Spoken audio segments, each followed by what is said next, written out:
This is my favorite part, and I don't mean that as even a small exaggeration.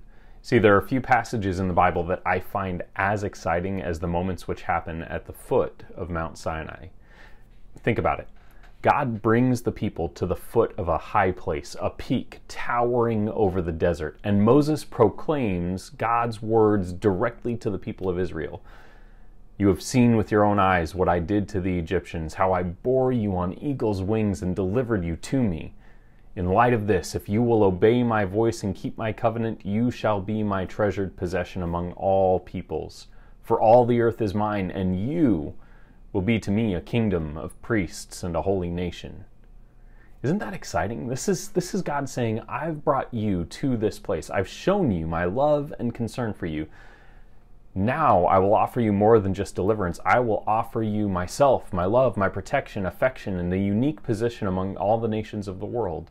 The people are overwhelmingly in favor of the terms God's offered. Obedience and covenant. They respond, everything the Lord has said we will do.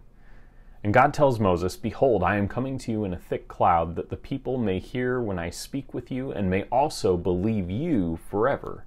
So Moses prepares the people for what is about to come next. He tells them, don't touch the mountain. You're going to wash yourselves and your clothes. You're going to abstain from sexual relations. You're going to wait until you hear a long blast from a trumpet, and then you'll come near the mountain. And 3 days later, thunder, lightning, a cloud, and a trumpet blast shakes the mountain and shakes the people. And Moses enters the smoke, converses with God, and comes back down to get Aaron. It's here in chapter 20 that God gives the people a concise set of laws in 2 parts. They're called the 10 Commandments. They aren't complex. The first 4 can be summarized like this. You will have no other gods before me. Don't worship or make idols. Honor the name of God, not taking it in vain. And rest on the Sabbath. Make that day a day of rest in remembrance of God's work. There are laws about the relationship between God and his people. The remaining 6 are about human relationships. Honor your parents, your father and your mother. Don't murder. Don't commit adultery. Don't steal. Don't bear false witness. Don't covet the belongings or spouse of your neighbor. We may look at this simple list and feel like it's not a lot to ask, especially when we consider the many laws that follow in the book of Leviticus. But let's consider this. As simple as these laws may be, the entirety of human history proves that keeping these laws is something that's just beyond human capacity. Don't believe me? Go back and read the book of Genesis and see how many of these laws are broken.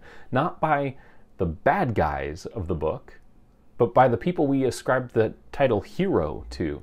Now think about those same 10 laws again and ask yourself how well you've done in keeping those laws. They're simple, concise laws, but they're anything but simple to keep. God has high expectations for his people. I love you. And I pray today that you would find yourself challenged by these 10 basic laws, but also encouraged by this thought. God's love for you is in spite of your inability to keep these laws. His saving activity, namely the death, burial, and resurrection of Jesus, were with the full knowledge of your inability to keep the law. In fact, in spite of might even be the wrong term. It was because you couldn't keep the law that God's love prompted the death, burial, and resurrection of Jesus.